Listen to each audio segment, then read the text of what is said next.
About 50 minutes out from the Sunday opener on another idyllic, picture-perfect afternoon here for thoroughbred racing in southern Florida. Palm trees, we've got it all. Turf course that will see plenty of action over the next few hours on this Sunday afternoon, September the 20th. And if you can believe it, with Jason and Ronnie joining you from our respective studios, Ronnie, we're a week out from closing day of the summer meet, which is just pretty wild. Yeah, just 4 more days, 5 counting today, of course, but then we'll be across town at Gulfstream Park West. Absolutely, but we do end here on a high note, and that is a customary annual right of in a yearly status, with the Florida Sire Stakes this coming Saturday, September the 26th. It's been 4 years since Three Rules was a 2-year-old, and he went right through and swept all 3 legs of the Florida Sire Stakes, and he'll look to become the 10th colt to do it this coming Saturday. Does he, Ronnie, stretch out successfully in that $400,000 in reality? Well, the distance is going to be key for that horse. I know when we first started looking at this horse, we were afraid that he might not get to 7. You know what I mean? Sure. And he just did, and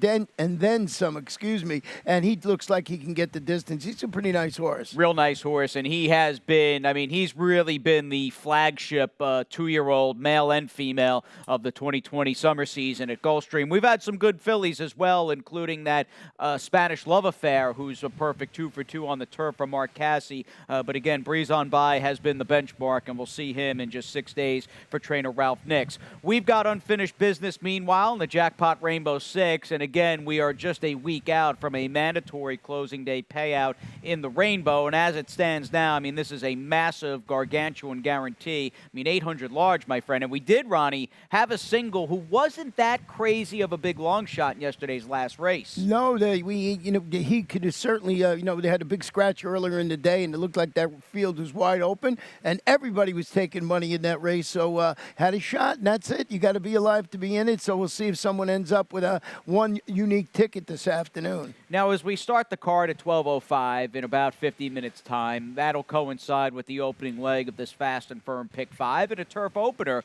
and a good-looking cast of maiden special weight turf sprinters. As we get closer to race time, I think the 8 Blood Prop is really going to come down off that current 2.5 to 1, and I do hope today this Colt by Stormy Atlantic can be closer to the pace. Probably when I say that, I'm referencing his second start last April here for then trainer Gilberto Zerpa.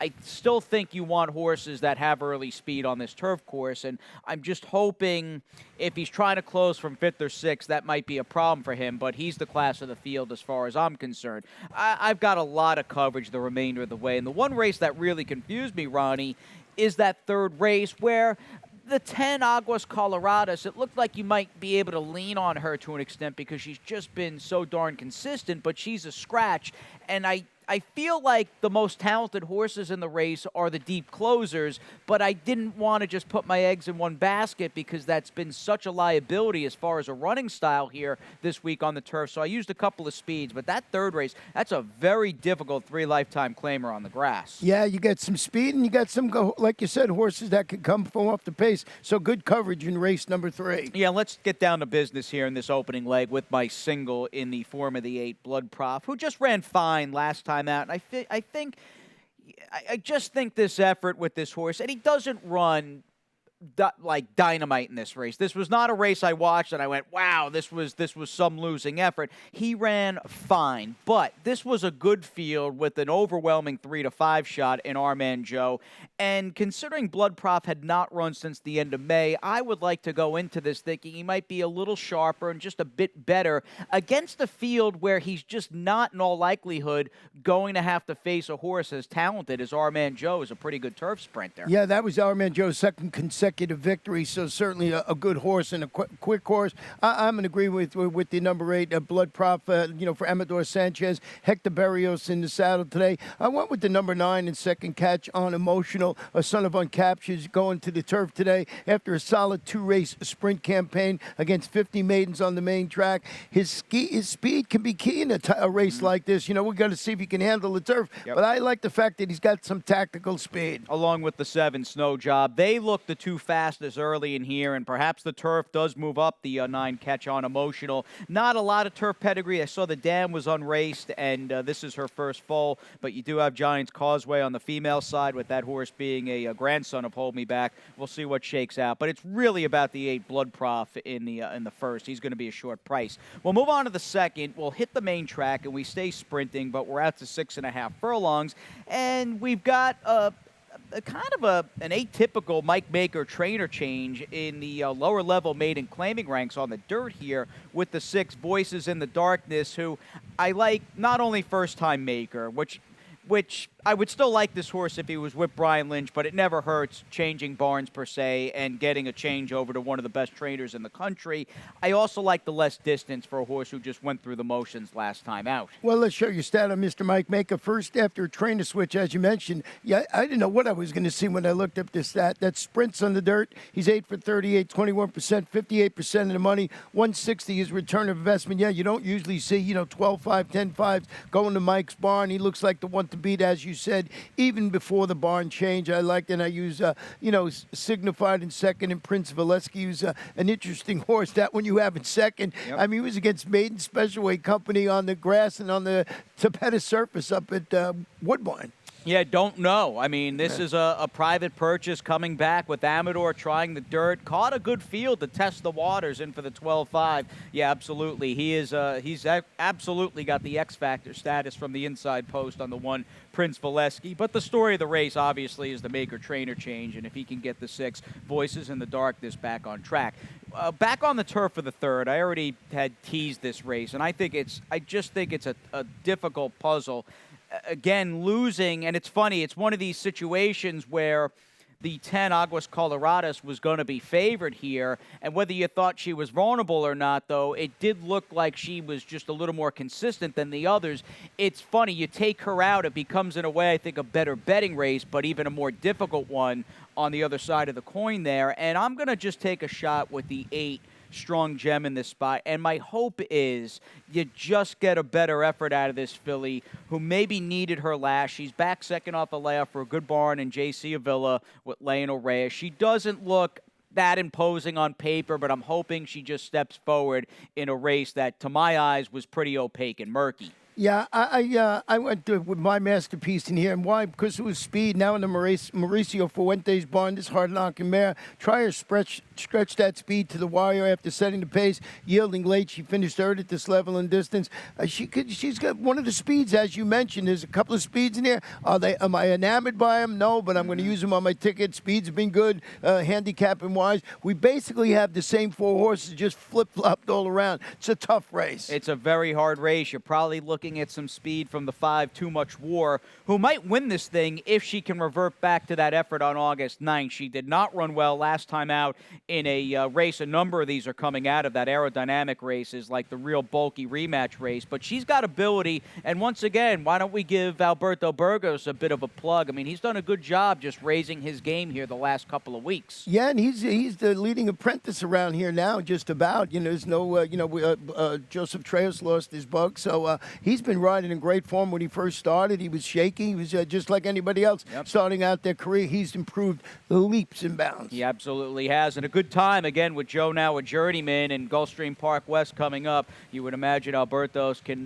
build up even more of a clientele base with the winter meet, not all that far off in the distance. Much like today's 4th race, as we volley back to the main and we go a mile with this $14,000 to $12,000 maiden claimer, I'm just going back to the 9. We'll talk about a few horses here, but I had really had this lengthy dissertation last time with the 9 Skyline View, and it took a real precipitous drop for the Mike Maker barn with Dr. Samadi to deny Skyline View the win, but his improved speed. And this horse, although being 0 for 19, I'm almost treating him as like a 3rd or 4th time starter, because he's just been better than ever over his last few for trainer Matt Williams. The real story of the race, though, is your top pick in the number 5, Bourbon Rocks, who's the 2nd time starter for Todd Pletcher. I'll let you talk about this 2nd time starter by Lee.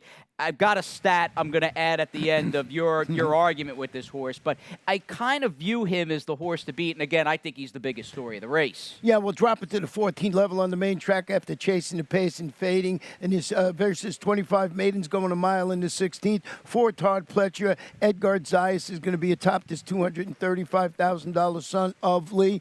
And 1,000 times I bet against horses like this with Todd Pletcher, and they beat me. So I just think on the drop, he knows, as we say all the time, where to spot his horses, and that's why I went there. Yeah, no, I mean, taking shots against these second-time out, lower-level maiden claimers, doing a surface switch like Bourbon Rocks is pulling off this afternoon. It's been rather futile. Todd, over the last 5 years, maiden claiming company, second-time starters going turf to dirt. He is 9 for his last 18. Wow. How do you like that? That's amazing. That's 50%. Yeah, that right? is a 50% strike rate there, and that all works pretty nicely with the 5 Bourbon Rocks, who I guess if you want to play devil's advocate, this horse is going to have to improve, and you don't know whether he's going to wake up or even like the dirt. So, you know, on that end of the argument there, some might consider him a bit of a shaky call, and that's probably the reason I didn't pick him on top, although I respect him a lot and went to the 9 Skyline View. The other, I think, key to this race is the winless in 10 but stretch-out sprinter, the 8-horse Nimble Beast. Like the speed, like the connections, does this horse stay a mile? Dropping a notch, stretching out to the mile once again. Threatened to break his maiden a trio of sprints, going shorter. And it was against a notch tougher competition. Kathleen O'Connell, Miguel Vasquez going to see if this horse can handle a mile this afternoon. $800K waiting for all of us on the Jackpot Rainbow 6 after this quick timeout.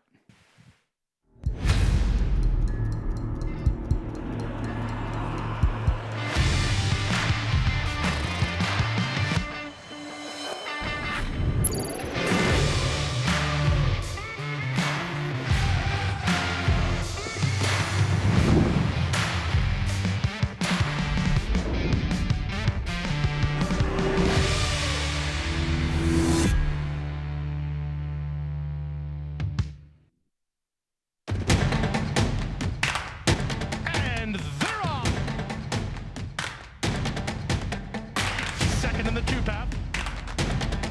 Ground on first inside. Race.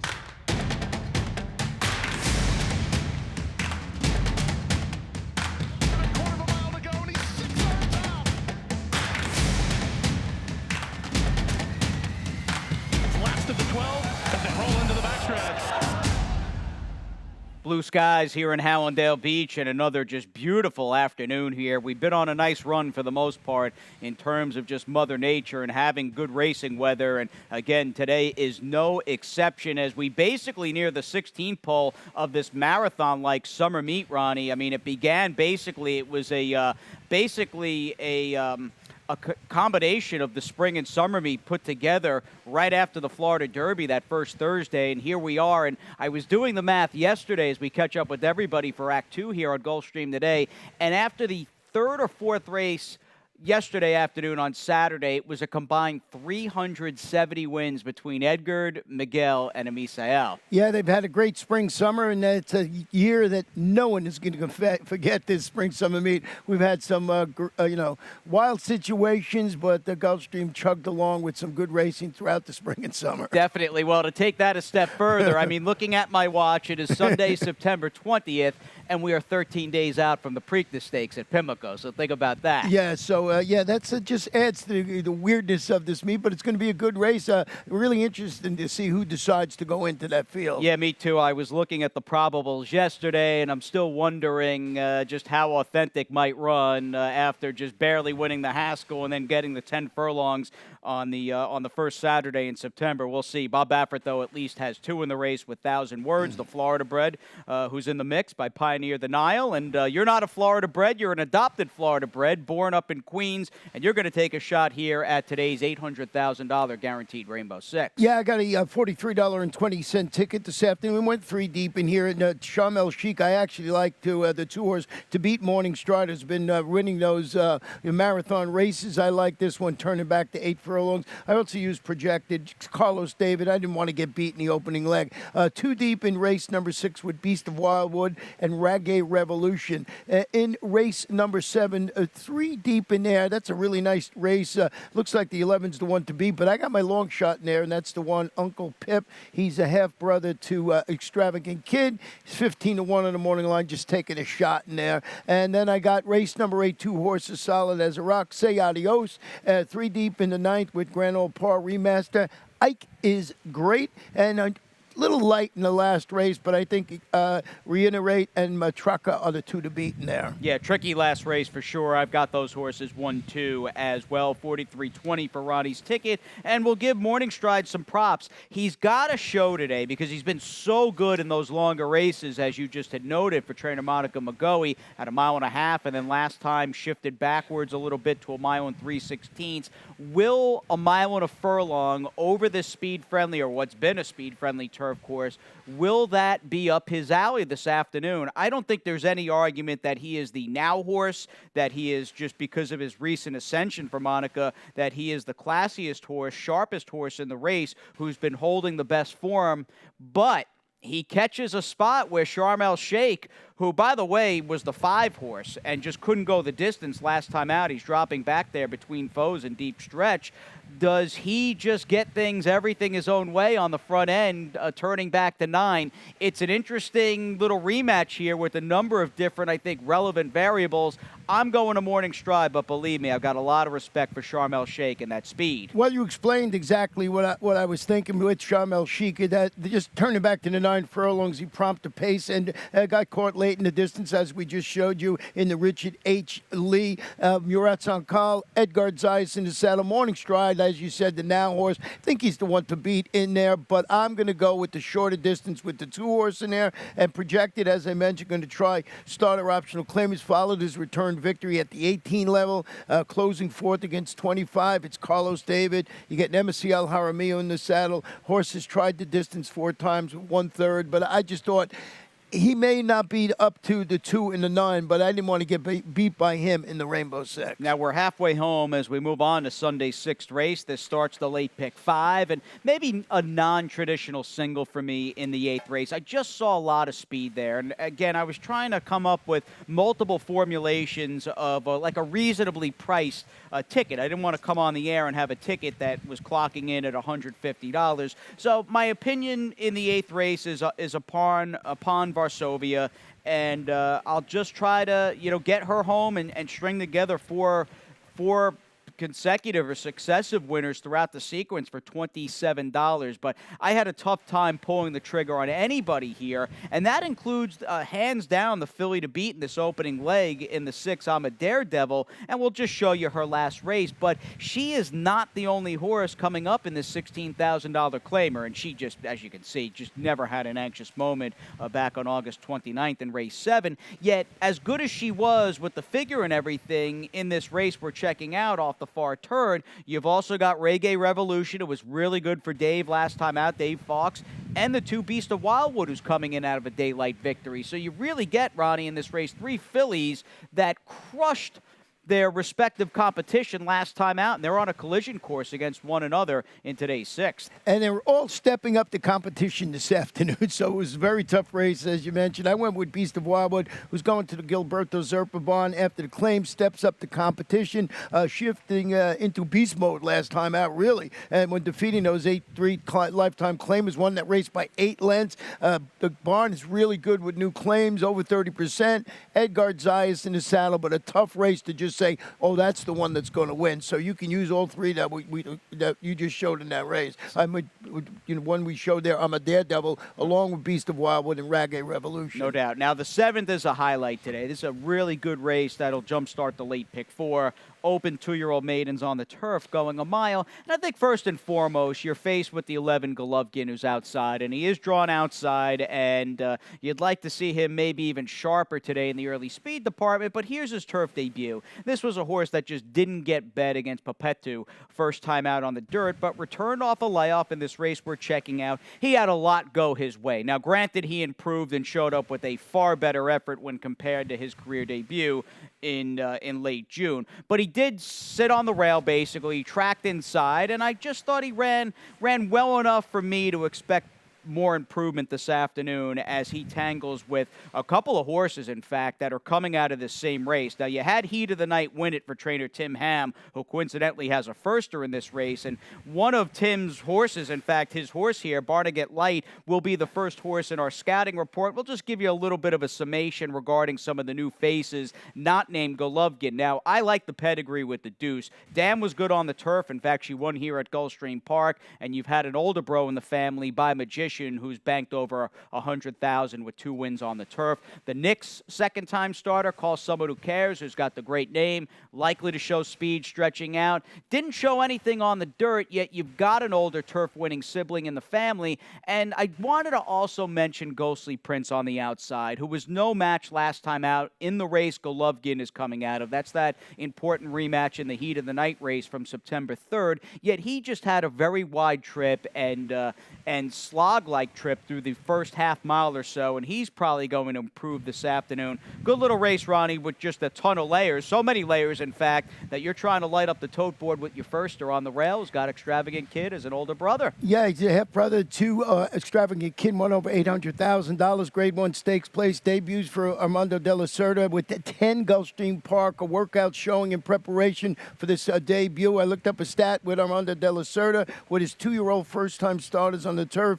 He's 3 for 13, 23%, 46% in the money. 763 is the return of investment. And just taking a little bit of a shot here. I've got the 11. I've got the 4 on my ticket, on my Rainbow Six ticket. Yeah, but your firster's 1-2, though, right? You like the firsters to sweep the exact. I mean, we'll give Maker's horse a pop. Like that he's by Flint Shear. You got elusive quality on the dam side. Yeah, and he's got that extensive work tab showing over the track in preparation for his debut with Ed Gonzalez in the saddle today. Taking a little bit of a shot in here. Very interesting race. I'm very curious to see how the betting goes when this thing opens up. Yeah, it's pretty tricky for sure. You could see a number of horses getting bet. Golovkin, again, is probably but slightly the horse to beat. Probably going to be favored. We'll see, though. Really fascinating 7th race on the turf. Now, we're back on the main for the 8th. This one houses my late pick 5 single, and I see a pretty sufficient pace scenario in this race concerning the 3, Say Adios, and the 6, Solid as a Rock, who are, on paper anyway, the 2 fillies to beat. And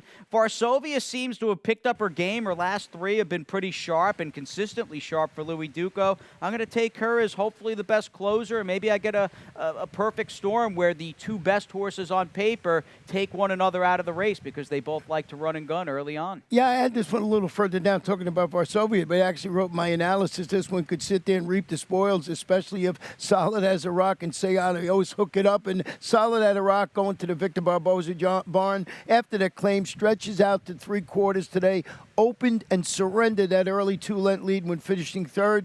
The barn is over 50% with new claims. So, with Alberto Burgos that we were talking about in the saddle, Say Adios going to the Bob Hess Jr. barn, and I got to use Varsovia on my ticket too. Now, as we get on to race number 9, and this will be our turf finale, and the grass racing today is really solid when you got the maiden race in the 7th, the Morning Stride Crew in the 5th, and this is a nice way to cap the action on the turf with this $50,000 starter optional claimer. You and I are both taking horses that have some history with one another. In fact, there's a number of rematches going on in this race, and the Irish bred remaster might be the common thread and link, and we're going to, off the bat, go back and look at this horse's last start. I just thought he ran pretty well. Grand Old Par is the one that I'm hoping can turn the tables on him, though, and he didn't run that well off the claim for Mike Maker, but he didn't break all that alertly, and I'm hoping he's just a little better out of the gate today, and he just lifts up his game second time out for the barn. Remaster seemed to get himself lost a little bit there, kind of ran up between horses and waited for room, and finished with a good effort in this race, once again losing to the aforementioned Armand Joe. Both of these horses look solid to me, Ronnie, off the race on August 21st, and I know the jock and trainer regarding the drawing away horse in the 9 Remaster have had a lot of success together. Yeah, I just found this something I wanted to impart on people if they weren't aware of it, with the jock trainer instead of Sammy Camacho and Bobby DeBona on the Remaster. They're 15 for 56, 34%. $298 is the return of investment, and that's at Gulfstream Park during 2000 and 2020. So good stats. And when Bobby DeBona goes for Sammy Camacho, you take a second look. Definitely. Now, you also took the 3, right? Grand Old Yep. Par. Yeah, so you saw what I saw. Slow break last time out. Put him behind the 8 ball.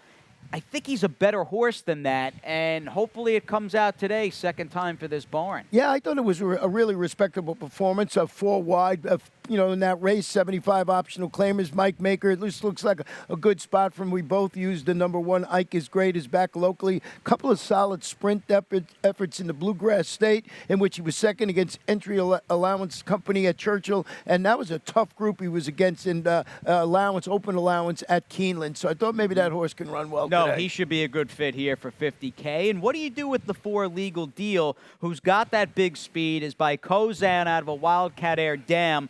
First off the claim today for trainer Carlos David. Does the first time Carlos combined with the speed maybe help that horse here? Yeah, and that's the reasoning that these turf races are so great. You can go deep. We talk about 3 and to go, oh, but wait, what about this one? So a tough spot. Carlos David, as we've mentioned, all summer long, he's just doing a great job with turf runners and dirt runners. Definitely. Now, he's got a horse, Golovkin, running earlier in the afternoon. I don't think he's got one Carlos does in the nightcap today as we close down the show with a 2 lifetime in the week, for that matter, 12-5 to 10-5. Philly Mare Claimer on the dirt. And you had touched upon it in kind of capping your Rainbow Six ticket, that the 6 Reiterate, who's got speed and is off the claim for Amador, and the 7 Matraka, to my eyes, they just look a little bit better than the others here. I know that's a flimsy argument, but I prefer them here in the last race. Yeah, it's another one of those wide open races. Like I said, with the ticket, I would have liked to go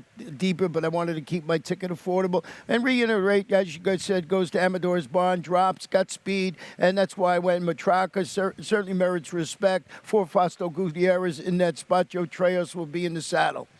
All right, best of luck to Joe on the afternoon as we take a little breather here. We're up in class twice, not only with Pete with those Sunday scratches and changes. We got to relive the great Starship Jubilee, beating the boys yesterday in the Grade 1 Woodbine Mile. To Toronto we go, off the far turn. They come inside the 3/8. Admiralty Pier out in front by a length to Value Proposition. Off the track, War of Will. Shell Spud on the inside. In the centre, Starship Jubilee. And as they come down the lane, Olympic Runner is wider and racing out in front. Going to the front, War of Will with Admiralty Pier. They share it from Starship Jubilee. Olympic Runner down the outside and March to the Arch getting home between horses. But Starship Jubilee has run to the front. And Starship Jubilee out in front of War of Will. March to the Arch into second spot, but Starship Jubilee has got on to defeat the boys in the Rico Woodbine Mile. Starship Jubilee from March to the Arch. War of Will was third, Olympic Runner fourth, and then Armistice Stay, and behind them Admiralty Pier, Shell Spud, and Value Proposition was last.